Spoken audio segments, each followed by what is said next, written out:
Hey everyone, Philippa here. I thought I'd just come for a quick chat today, and we're talking about what did you do with your last bad day? We all have them. We're all going to have a not so great day or a not so great week. Or if you're really skilled, you may have just a not so great hour and then you move on. Anyway, I sort of digress. We're all going to have ups and downs all the time. Even those people who look on social media as if they have wonderful lives, they're still going to have the odd day that doesn't go to plan or that they don't feel their best. There are those of you who suffer from perhaps chronic illnesses, spoonies, who have a lot of days that are subpar. And obviously you all have your own strategies for dealing with that. But I just thought I'd have a quick... Oh, hey, Kirsten. So let me recap. We're just talking about your bad days or your bad weeks. Okay, so a couple of tips that I've picked up in the last few years. Firstly, we kind of have to develop a little emotional intelligence. And if you look at your kids, right, our kids don't have a whole lot of emotional intelligence because they're just kids. They haven't developed the skills to manage themselves emotionally, right? But we don't have to be like our 2-year-olds or our 6-year-olds. We're grown-ups. We can teach ourselves how to manage our bad days. I guess what I've learned most recently, and this comes from a lot of different sources, so I may not be able to give you anybody else to go and look up on this. Maybe someone will spring to mind. Just a little warning, I may not be my most coherent today because I guess I'm talking about bad days and bad weeks because I've had one that's been a little weird. So forgive me, please, if I'm not my most focused. I think, personally, when things don't go to plan, something crops up and you don't feel on par, you kind of have to deal with it. Trying to shove it aside altogether isn't necessarily going to help you much. One of my strategies, I guess, is to just kind of own what's happening and allow myself some time. I guess you can allow yourself some time to have the pity party. You can allow yourself a small amount of time to spin out. Please try not to spin out in front of the people around you. Maybe spin out in private. But do that. Allow yourself a little bit of time. Now, I wouldn't advocate allowing yourself necessarily a whole week to spin out about most of the bumps in the road that we all have. Maybe you'll give yourself the morning. Maybe you'll give yourself an hour, okay? And in that hour, okay, you can feel sorry for yourself.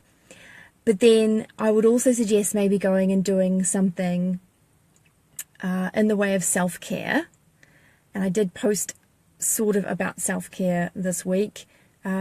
Choose something to do that you find uplifts you or helps you to relax or just moves your frame of mind along a little bit. So maybe you like to take a soaking hot bath. Maybe there's a favorite novel that you like to pick up and you'll give yourself half an hour to read that novel because you know that takes you someplace else. I think reading fiction, if you enjoy that, can be really useful. Maybe it's finding a way to get enough quiet time to listen to music that you really love. This week I've certainly found putting on some classical music to be great. Now, I know not everybody's into classical music, but personally, I find that in some situations that can be more calming. So Debussy was on my list this week. So whatever it is, you might find it useful to brainstorm and write yourself a list of things that you can do for yourself, entitled self-care or something along those lines. So allow yourself to have the brief pity party, then do something for yourself to take care of yourself and help you move out of the pity party, I guess. And then you need to remember that there are probably things in your life that you've committed to doing. And I hope very much that some of those commitments, at least, will be things that you've committed to yourself to do. That might require some thought. Have a think about it. Are there things that you decided that you would do for you? Now, that might mean showing up in a way for other people, but at the end of the day, the real deep why is actually for you. When you remember that thing, go and do it. You probably don't feel like doing it, but you kind of have to do the thing anyway. And this is the whole crux, really, of just what I wanted to talk about today is you're going to have rubbish days occasionally, and you are not going to feel like showing up for yourself and for the people around you. You kind of have to process some of those feelings and then be prepared to, in a sense, pull yourself up by the bootstraps in as far as you're able. And you may just find that in the process of prepping to do that thing that you committed to yourself maybe ages ago to do, that preparation process actually lifts you up. And then you may find that having done the thing that you didn't feel like doing, but that you did because you'd committed to yourself that you were going to do it, you may find that you feel 1,000,000 times better. I guess it's just the fact of knowing that you followed through for yourself. It's partly that, and it's partly, I think, just the process of hoiking yourself up, if you like, to do it. Especially if you're a woman and there's, if you're showing up for yourself or somebody in a physical sense, then you may find that in order to do that, you have to get dressed out of your pajamas and run a comb through your hair and maybe put a basic face of makeup on. And look at that, you're already feeling slightly better. Maybe you're a guy and you just need to shave and put on a pair of pants, Okay.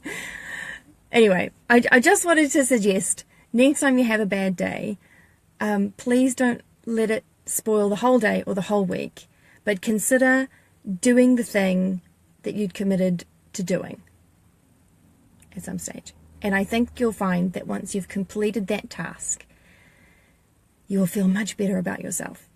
Whereas versus not completing that task, and then you'll probably wind up feeling worse because you'll beat yourself up about that. Yeah? It's kind of better, in my experience, to go through the effort, to do that thing that you don't want to do, but that you know that you ought to do. At the end of the day, you'll feel better having made the effort. So that's all I had to say today. If you have any thoughts on the subject, please pop them in the comments below. This should be a discussion, really. I'm really interested to hear what you guys say, and we can extend the discussion about it in that way. And if you think that this could help somebody, just this idea, feel free to share. That's what it's here for. Okay, guys, thanks for watching. I will catch you next time.